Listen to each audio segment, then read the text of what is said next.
आज वृंदावन की इस पावन छाया से हम वह गुप्त रहस्य खोलेंगे जो बड़े बड़े विद्वानों ने अपनी तपस्या से पाए हैं। पढ़ा हुआ याद रखना कोई चमत्कार नहीं, ये एक साधना है। अगर तुम थक चुके हो रट्टा मार मार कर, तो आज इस फकीर की बात सुन लो, तुम्हारी बुद्धि का द्वार खुल जाएगा और ज्ञान तुम्हारे भीतर ठहरने लगेगा। तू कहता है कि याद नहीं रहता, मैं कहता हूँ तुझे सब याद रहता है। तुझे वो पिक्चर की कहानी याद है जो तूने 3 साल पहले देखी थी। तुझे वह गाली याद है जो किसी ने बचपन में दी थी। तुझे वह अपमान याद है जो किसी ने भीड़ में किया था।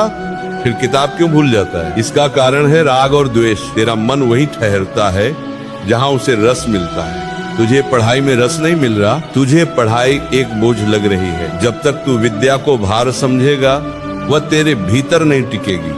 पहली शर्त सुन ले, बुद्धि को साफ कर। जैसे गंदे शीशे में सूरज की रोशनी नहीं दिखती, वैसे ही गंदे मन में सरस्वती का प्रकाश नहीं ठहरता। दिन भर मोबाइल पर जो गंद देख रहा है, जो व्यर्थ की चर्चाएं कर रहा है, वह तेरे दिमाग की मेमोरी खा रही है। उन्हें डिलीट कर, तभी नया और कीमती ज्ञान वहां टिकेगा। भगवान श्री कृष्ण गीता में कहा है, अभ्यासेन तु कौन्तेय, तू एक बार पढ़कर विद्वान बनना चाहता है, नहीं बनेगा। विद्या तपस्या मांगती है, मंथन कर। जैसे दूध को मथने से मक्खन निकलता है, वैसे ही पढ़ने के बाद किताब बंद कर और आंखें मूंद कर सोच कि तूने क्या पढ़ा। उसे मन ही मन दोहरा, लिख कर देख। जो हाथ से पन्ने पर उतर जाता है वह बुद्धि में छप जाता है। तेरा हाथ तेरी बुद्धि का साथी होना चाहिए। याददाश्त का सीधा संबंध तेरी ओज शक्ति से है। अगर तू अपने वीर का नाश करेगा, गंदी सोच रखेगा, तो तेरी नसें कमजोर हो जाएंगी। फिर तू कितनी भी बादाम खा ले, कुछ याद नहीं रहेगा। सात्विक भोजन कर, तामसिक चीजों से दूर रहे। सात्विक आहार से बुद्धि शुद्ध होती है। आहार शुद्धौ सत्ततो शुद्धि।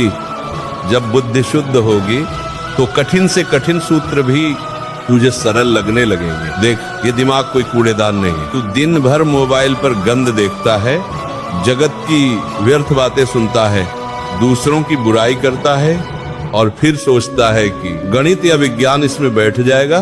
कैसे बैठेगा? तेरी मेमोरी तो फालतू वीडियो और गपशप से भर चुकी है। जब तक तू इंद्रिय संयम नहीं करेगा, तब तक तेरी बुद्धि प्रखर नहीं हो सकती। जो विद्यार्थी अपनी आंखों और कानों का दुरुपयोग करता है, उसकी याददाश्त ईश्वर छीन लेते हैं। अगर याद रखना है तो पहले भूलना सीख उन बातों को जो तेरे काम की नहीं है। प्यारे, तू कहता है याददाश्त कमजोर है, मैं कहता हूँ तेरी एकाग्रता चोरी हो गई है। ये जो तू 24 घंटे मोबाइल हाथ में लिए घूमता है, ये तेरी बुद्धि का सबसे बड़ा शत्रु बन बैठा है। तू 1 मिनट किताब देखता है और फिर हाथ मोबाइल की ओर चला जाता है। जानता है क्यों? क्योंकि तेरा मन सस्ते डोपामिन का गुलाम हो गया है। जब तू वीडियो देखता है तो तेरा दिमाग हर 15 सेकंड में बदलता है। तेरी बुद्धि की गहराई खत्म हो रही है, तू उथला होता जा रहा है। अगर गहरे कुएं से पानी निकालना है तो रस्सी लंबी और मजबूत चाहिए। पढ़ाई गहराई मांगती है और मोबाइल तुझे सतह पर रखता है। नियम बना ले, पढ़ते समय तेरा फोन दूसरे कमरे में होगा। जब तक मन को तप की भट्टी में नहीं झोंकेगा, तब तक ज्ञान का सोना नहीं चमकेगा। देख बेटा, बुद्धि को भी प्राण वायु चाहिए। हम सांस तो लेते हैं पर जीने का ढंग नहीं जानते। जब तू गहरी लंबी सांस लेता है तो तेरे मस्तिष्क की कोशिकाओं, न्यूरॉन्स को ऑक्सीजन मिलती है। रोज सुबह उठकर 10 मिनट अनुलोम विलोम और भ्रामरी प्राणायाम कर। जब तू भ्रामरी करता है और ऊन की गूंज तेरे मस्तिष्क में होती है, तो वह तेरे भूले हुए ज्ञान को भी जगा देती है। यह कोई प्रयोग नहीं, ये ऋषियों का अनुभव है। जिसकी श्वास पर पकड़ है, उसकी बुद्धि पर पकड़ है। पढ़ाई शुरू करने से पहले 5 बार गहरी सांस भर और छोड़, फिर देख चमत्कार। तेरा मन किताब के शब्दों को ऐसे पकड़ेगा जैसे चुंबक लोहे को पकड़ता है। तू पढ़ क्यों रहा है? सिर्फ पैसा कमाने के लिए, अहंकारी बनने के लिए नहीं।